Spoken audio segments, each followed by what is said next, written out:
¿Qué tal? ¿Cómo le va? Bienvenido una vez más. Esto es El Contacto Cristiano, un programa diseñado específicamente para enseñar la palabra de Dios. Nuestros maestros han preparado una serie de estudios bíblicos que tienen la finalidad de ayudarle a poner en práctica los importantes principios de vida de la Biblia. Estos estudios son un regalo para usted. Los puede pedir a la dirección que le daré en un par de minutos más. Mientras tanto, abramos la Biblia y veamos el tema que hemos titulado La función de la Iglesia, de la serie La Iglesia, que tiene para hoy nuestro común amigo, el hermano Ricardo. ¿Por qué existe la Iglesia? ¿Cuál es su función? Vamos a concentrarnos hoy en estas preguntas. Quiero decirte que la Iglesia no está aquí en el mundo por casualidad.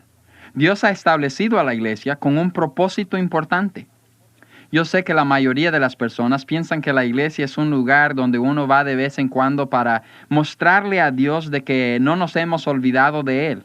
Es un lugar donde podemos ir cuando tenemos problemas y podemos plantear nuestros problemas a Dios para que Él nos ayude.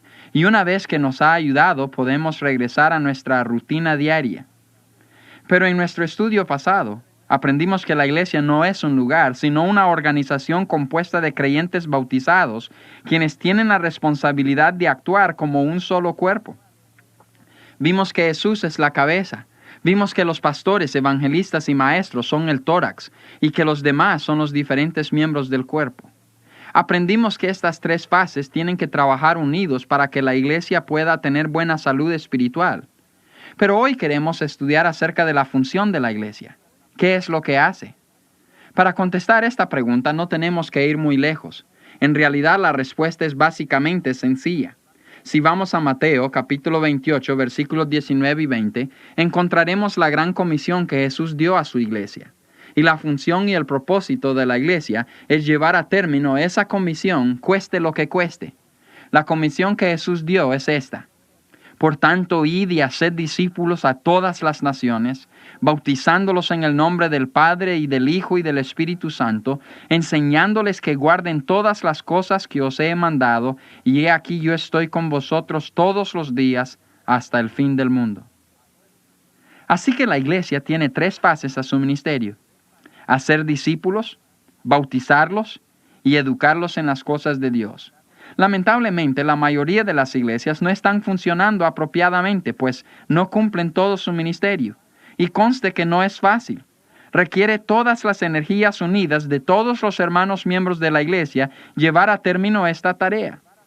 Por eso es tan importante que todos los miembros sean totalmente entregados al Señor. Al ver Satanás el rápido crecimiento de la iglesia de nuestro Señor, él tuvo que buscar la forma más apropiada de hacer tropezar el movimiento de la obra. Entonces, ¿sabes qué hizo? Se unió a ella. Sí, al ver que no pudo por fuera, se unió al movimiento eclesiástico y empezó a luchar por dentro. En alguna etapa de la iglesia, alguien fue usado por Satanás para sembrar el pensamiento de que se le debiera pagar al siervo del Señor para hacer todo el trabajo de los demás.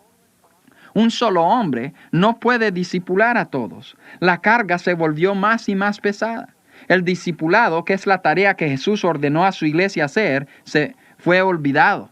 La iglesia para la mayoría llegó a ser un lugar donde las personas podían ir a escuchar la palabra de Dios, ser predicado por un predicador en vez de ser un poder energético de personas entregadas a hacer la voluntad de Dios.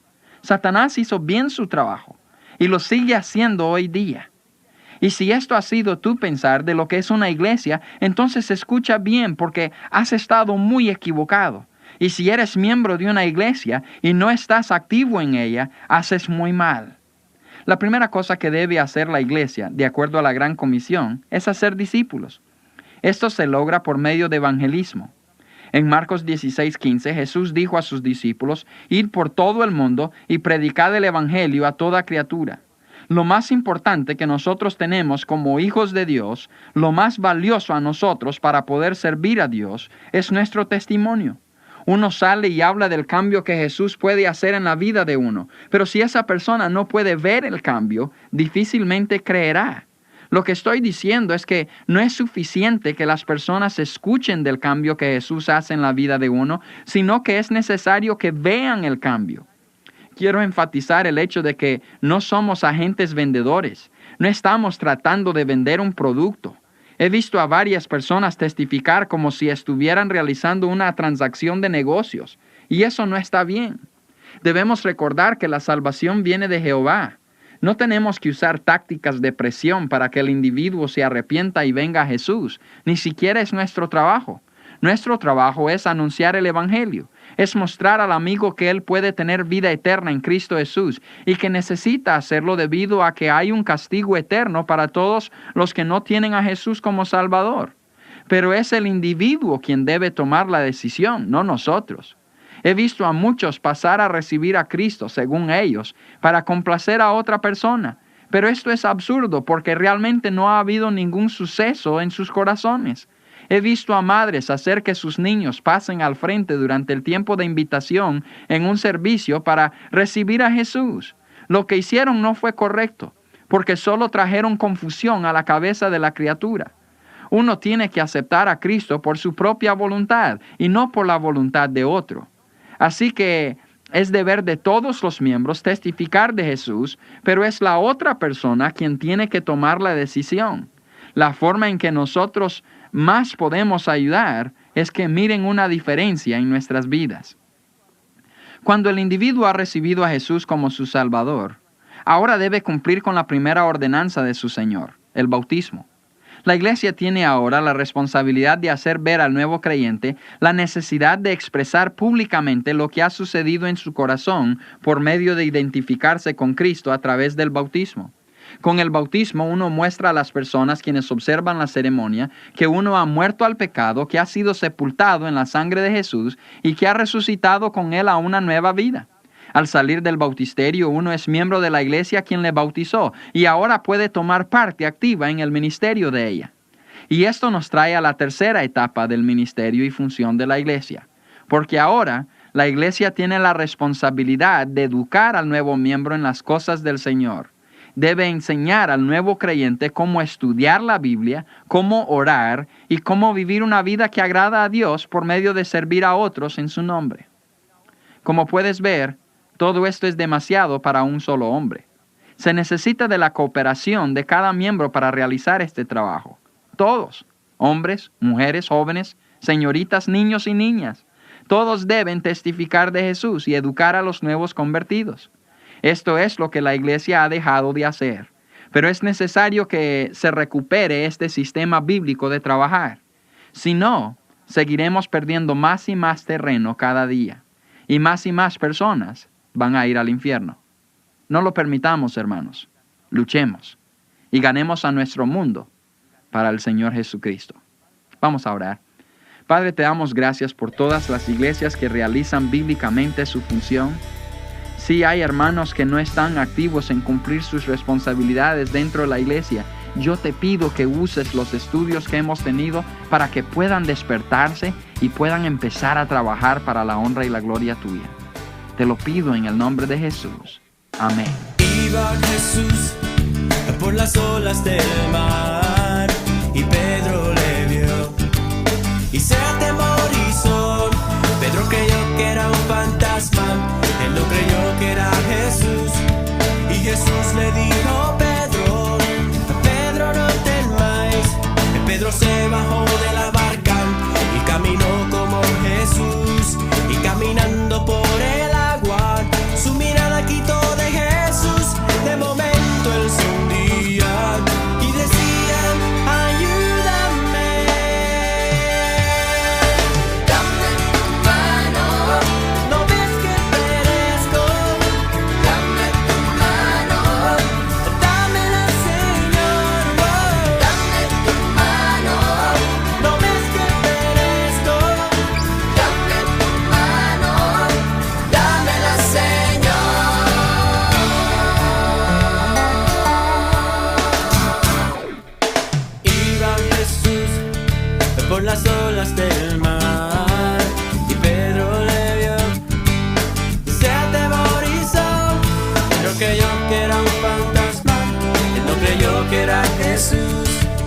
Jesús le dijo a Pedro, Pedro, no temáis.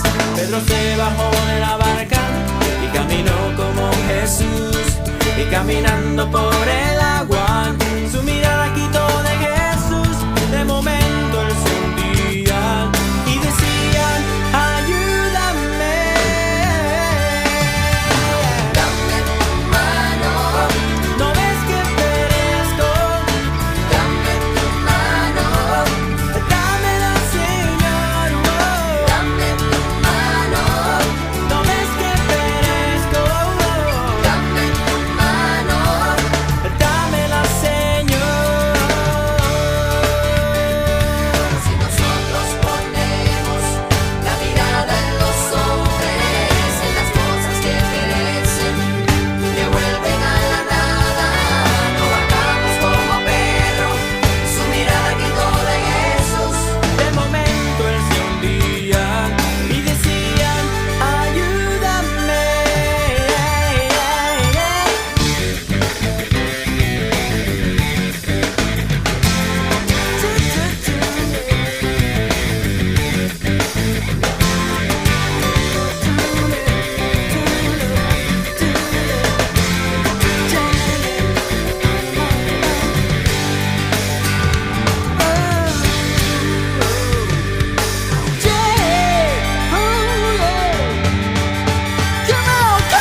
Dame tu mano, ¿no ves que perezco?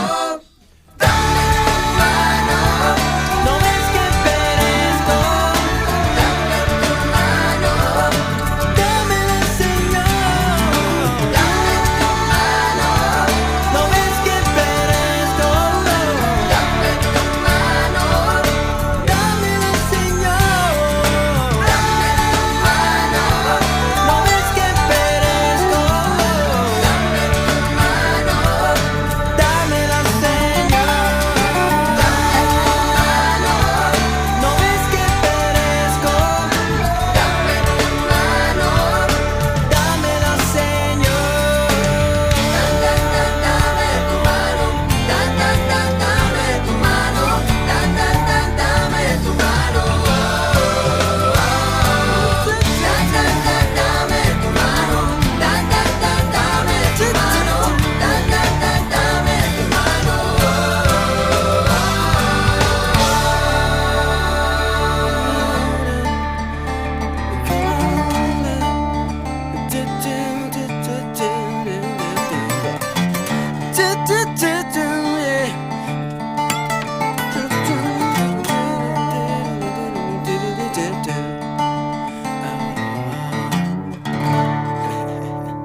Dame tu mano, Pedro, interpretaron los hermanos Cintrón. Y gracias, Ricardo, por este estudio tan interesante. Y ahora que tiene lápiz y papel a la mano, le doy la dirección donde pedir el estudio bíblico por correspondencia que tenemos para usted. Recuerde que el mismo no le costará un centavo. Es nuestra forma de decirle gracias por escuchar nuestro programa. Escriba a El Contacto Cristiano, apartado postal 11263, Houston, Texas 77293. Al escribirnos, por favor recuerde incluir el nombre de la emisora en la que sintoniza nuestro programa. Nuevamente nuestra dirección es El Contacto Cristiano, apartado postal 11263, Houston, Texas 77293. Este programa es una producción de la Asociación Bautista Misionera de América. Estaremos esperándole nuevamente en nuestro próximo programa a esta misma hora y por esta misma emisora, para invitarle una vez más a que participe con nosotros en esto que es el Contacto Cristiano.